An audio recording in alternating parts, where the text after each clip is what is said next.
इस वीडियो में हम लोग सॉल्व करेंगे एनसीईआरटी के एक्सरसाइज 6.2 का क्वेश्चन नंबर 15।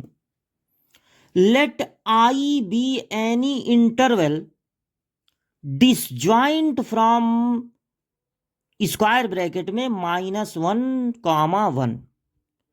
आई जो है वो एक इंटरवल है, लेकिन डिसजॉइंट फ्रॉम -1 to +1, यानी -1 से +1 तक नहीं है, उसके अलावा जितने हो रहे हैं वो सब हैं। पूरे रियल नंबर में से डिसजॉइंट का मतलब निकाल दीजिए -1, 1 को। उसके लिए प्रूव दैट द फंक्शन, एक फंक्शन दिया है, देखिए वो है x + 1/x। वो आई पर, आई यहां पर क्या है, आई है -1 और 1 के बीच, -1 और 1 तक के नंबर्स को छोड़ के बाकी सब डिसजॉइंट लिख दिया है। उनके लिए ये फंक्शन होना चाहिए इंक्रीजिंग। तो सबसे पहले आपको जानना होगा कि इंक्रीजिंग फंक्शन कहते किसको है। अगर किसी फंक्शन का ग्राफ प्लॉट किया जाए, X O X dash Y O Y dash, तो मान लीजिए फंक्शन का जब ग्राफ ड्रॉ किए तो उसमें दो ही तरह के रीजन मिले। या तो एक्स के बढ़ने पे, मतलब एक्स की वैल्यू बढ़ाए जब, या एक्स की वैल्यू कम किए तो उस फंक्शन पर कोई असर ही नहीं पड़ा। या तो एक्स और वाई डायरेक्टली प्रोपोर्शनल हैं, यानी एक्स के बढ़ने पे वाई बढ़ेगा और एक्स के कम होने पे वाई कम होगा। दो ही तरह के उसमें रीजन हमको मिले, तो ऐसे फंक्शन को कहते हैं इंक्रीजिंग। सपोज कीजिए फंक्शन के ग्राफ में आपको सिर्फ एक ही तरह का रीजन मिला। ये जो आप देख रहे हैं, एक्स के बढ़ने घटने पे वाई पे कोई असर ही नहीं पड़ा, ये नहीं मिला, केवल डायरेक्टली प्रोपोर्शनल वाला मिले। यानी एक्स के बढ़ने पे वाई की वैल्यू बढ़ जाए, फंक्शन की वैल्यू बढ़ जाए, और एक्स के कम होने पर फंक्शन की वैल्यू कम हो जाए। तो ऐसे फंक्शन को कहते हैं स्ट्रिक्टली इंक्रीजिंग। दूसरी बात, मान लीजिए आप किसी फंक्शन का ग्राफ बनाते हैं और आपको उस ग्राफ में दो तरह के रीजन मिलते हैं।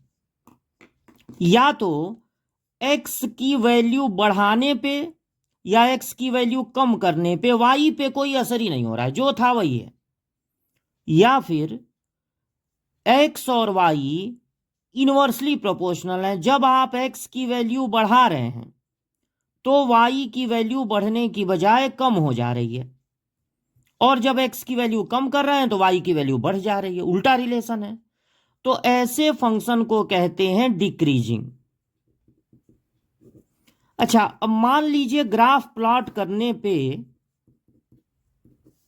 ये वाई एक्सिस है, ये वाला रीजन भी ना मिले, केवल यही मिले कि एक्स के बढ़ने पे वाई की वैल्यू कम हो जाए, एक्स की वैल्यू कम डालने पे वाई की वैल्यू बढ़ जाए, तो ऐसे फंक्शन को कहते हैं स्ट्रिक्टली डिक्रीजिंग। बिना फंक्शन का ग्राफ बनाए भी ये पता किया जा सकता है कि कोई फंक्शन इंक्रीजिंग है या डिक्रीजिंग है, स्ट्रिक्टली इंक्रीजिंग है या स्ट्रिक्टली डिक्रीजिंग है। बिना ग्राफ बनाए भी पता लगा सकते हैं। किसकी मदद से? डिफरेंशिएशन की मदद से।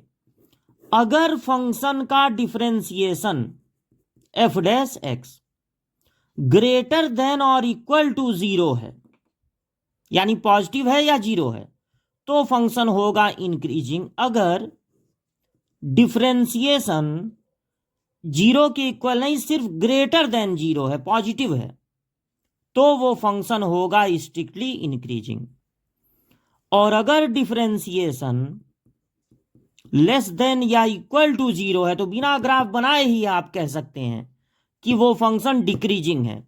और अगर फंक्शन का डिफरेंशिएशन सिर्फ लेस देन जीरो है, जीरो के इक्वल भी नहीं होगा कभी, हमेशा लेस देन जीरो होगा, तो ऐसे फंक्शन को कहते हैं स्ट्रिक्टली डिक्रीजिंग।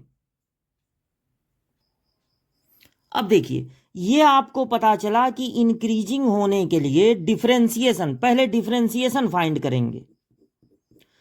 यहां पर जो दो पार्ट हैं, दोनों का डिफरेंशिएशन हम लोग याद रखते हैं। सिर्फ एक्स का डिफरेंशिएशन होता है 1, क्योंकि पावर से इंटू पावर एक कम करेंगे 1 आएगा।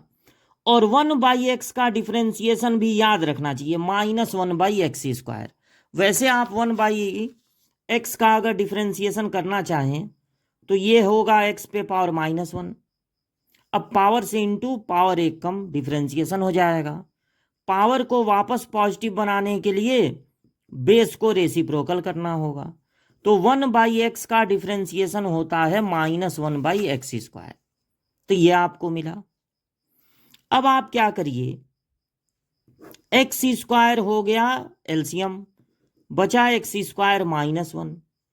यहां पर आप x का स्क्वायर माइनस इसको 1 का स्क्वायर लिख सकते हैं, और लगा सकते हैं a² - b² का formula, a + b a - b। अब इंक्रीजिंग डिक्रीजिंग के लिए आपको क्रिटिकल पॉइंट निकालना पड़ेगा। अब समझिए कि क्रिटिकल पॉइंट क्या होता है। देखिए, अब यहां पे क्रिटिकल पॉइंट को समझते हैं। ये हो गया एक्स एक्सिस, ये है वाई एक्सिस।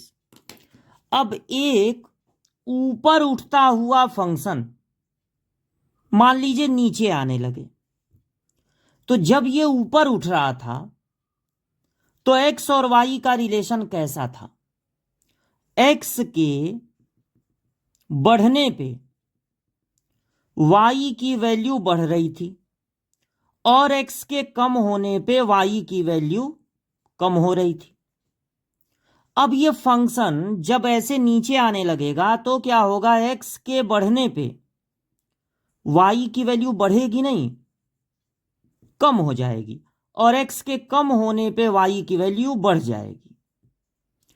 तो यहां से यहां तक जो फंक्शन है वो इंक्रीजिंग है, क्योंकि एक्स और वाई डायरेक्टली प्रोपोर्शनल है, एक्स के बढ़ने पे वाई बढ़ रहा है। और यहां से यहां तक फंक्शन डिक्रीजिंग है, क्योंकि वाई के बढ़ने पे एक्स के बढ़ने पे वाई कम हो जा रहा है। तो यहां से यहां तक इंक्रीजिंग है, ग्राफ उठ रहा है, यहां से यहां तक डिक्रीजिंग है, ग्राफ गिर रहा है। अब ग्राफ ऐसे अचानक बार बार थोड़ी ना गिर रहा है, लगातार ये देखिए ऊपर उठ रहा है, एक पॉइंट पर जाके फिर नीचे आने लग रहा है। तो ये जो पॉइंट है वो क्रिटिकल पॉइंट कही जाती है। क्रिटिकल पॉइंट पे जो फंक्शन का डिफरेंशिएशन होता है dy/dx या f'(x), क्रिटिकल पॉइंट पे फंक्शन का डिफरेंशिएशन 0 हो जाता है। किसी ग्राफ के लिए ये क्रिटिकल पॉइंट एक ही हो सकता है या एक से अधिक भी हो सकता है। तो क्रिटिकल पॉइंट जब हम पता लगा लेते हैं तो उसके एक तरफ फंक्शन का नेचर एक जैसा होता है, इंक्रीजिंग है तो इंक्रीजिंग रहेगा, डिक्रीजिंग है तो डिक्रीजिंग रहेगा, और उस क्रिटिकल पॉइंट के दूसरे तरफ फंक्शन का नेचर एक जैसा होता है, इंक्रीजिंग तो इंक्रीजिंग, डिक्रीजिंग तो डिक्रीजिंग। क्रिटिकल पॉइंट के इधर और इधर फंक्शन का नेचर बदल सकता है। तो ये जो क्रिटिकल पॉइंट है वो अगर हम पता लगा लेते हैं तो इंटरवल पता लगाने में मदद मिलती है कि कहां से कहां तक में इंक्रीजिंग होगा, कहां से कहां तक में डिक्रीजिंग होगा। और क्रिटिकल पॉइंट पता लगाने का तरीका होता है फंक्शन का डिफरेंशिएशन किया जाए और डिफरेंशिएशन को 0 के इक्वल कर दिया जाए। चूंकि जब क्रिटिकल पॉइंट आता है ग्राफ का तो वहां पर जो टेंजेंट है ग्राफ की वो एक्स एक्सिस के पैरेलल हो जाती है, इसलिए डिफरेंशिएशन वहां पर 0 के इक्वल हो जाता है। तो क्रिटिकल पॉइंट के लिए डिफरेंशिएशन को कर देते हैं 0। जब इसको 0 करेंगे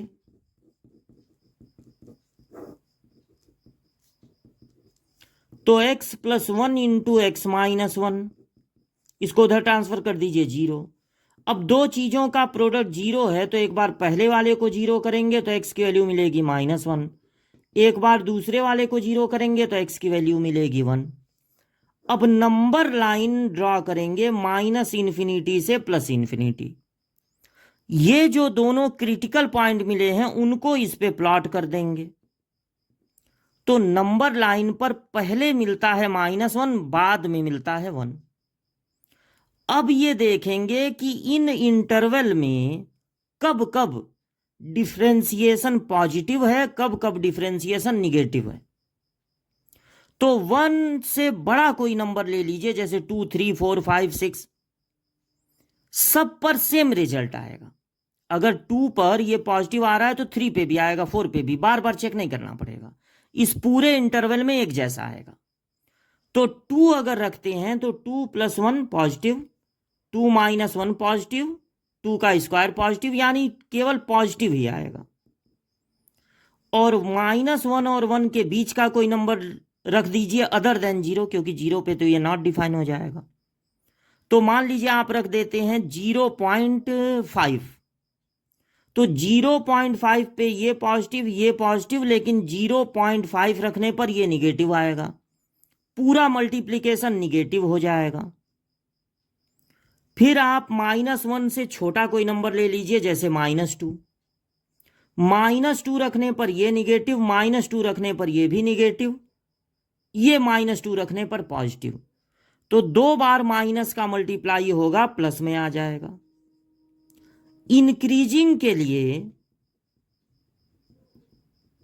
आपको ये प्लस वाले लेने पड़ेंगे, यानी -इन्फिनिटी से -1 यूनियन 1 से इन्फिनिटी। इंक्रीजिंग इन्हीं पे होगा। यानी इंक्रीजिंग कब हो रहा है? जब बाकी सब पे -1 और 1 के बीच वाले नंबर पे ये इंक्रीजिंग नहीं हो रहा है, बाकी सब पे इंक्रीजिंग हो रहा है। देखिए बाकी सब प्लस में आए हैं, और यही बात क्वेश्चन में भी कही जा रही है कि -1 और 1 तक की चीज़ों को अगर निकाल दें, डिसजॉइंट मतलब उनको निकाल दें, तो बाकी पर ये आएगा इंक्रीजिंग। और यही बात हमको यहाँ पर दिखाई दे रही है।